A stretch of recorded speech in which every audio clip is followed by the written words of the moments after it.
Hello, virtual educators. This is Kelly Austin. In this video, I'm going to go over the LTVD observation form. This is the form that you want to use when you are actually physically in the session.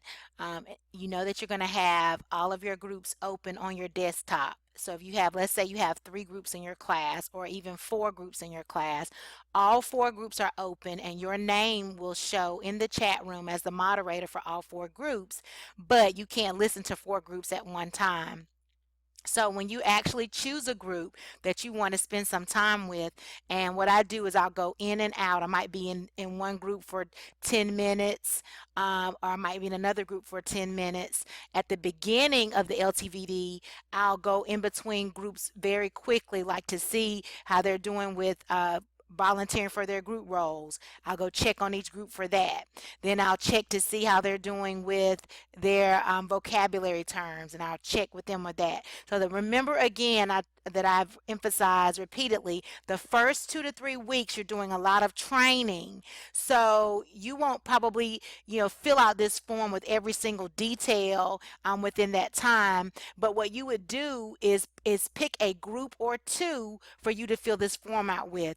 Do not try to fill this form out with and observe every single group every single week. Okay?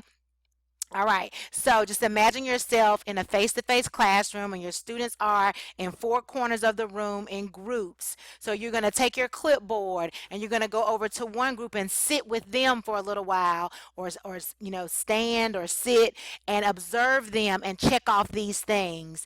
In the same way we teach our early childhood students to do observations and documentation. So you have your clipboard and you're going around, and that's the same thing that you're doing, but you're doing it virtually. So you can check off some things. You don't have to fill out every single thing on this rating scale. This is the same rating scale that the students use to rate themselves on the reflection form. So I just included that for my observation form, and I can check off those things and make little notes on the side if there were some issues in regards to any of these things. But once again, do not try to fill out this form for every single group every single week.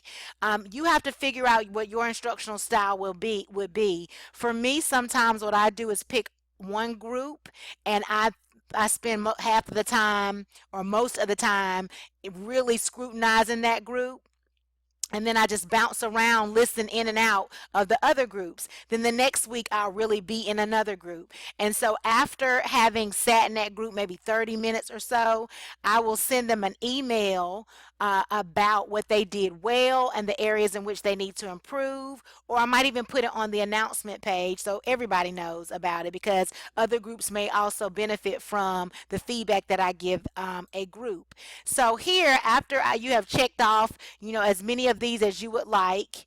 Okay, nobody's grading you, so this is just to help you to know how to instructionally intervene, or whether you need to create instructional videos, if you need to speak to an individual, if you need to make send an email to specific individuals, if you need to email the whole group. That's what this is about. So you do this however you see fit according to your teaching style. Now here I created this part of the form so that you can just go through. I'll just check one of these, like step 1, I'll give a smiley face. I'll give okay, they did, it's acceptable, and this is unacceptable. And then I might put some comments on the side. And so I might go in, I'm just looking at the steps that they're doing. I may not be looking at all of this part, all of these components. So it's up to you. You can use the rating scale when you observe, or you might say, I'm just going to look at the actual steps. I'm just going to go in here and focus on these specific steps. You could, if you notice that all of your groups are having trouble with the main message, you might use this one form for all 3 groups and look at the main message and put you some notes, group 1, group 2, group 3, and how they're doing on that. So you can use this one form for several groups if you want to. However you want to do it, you don't want it to become laborious for you in terms of assessment and evaluation.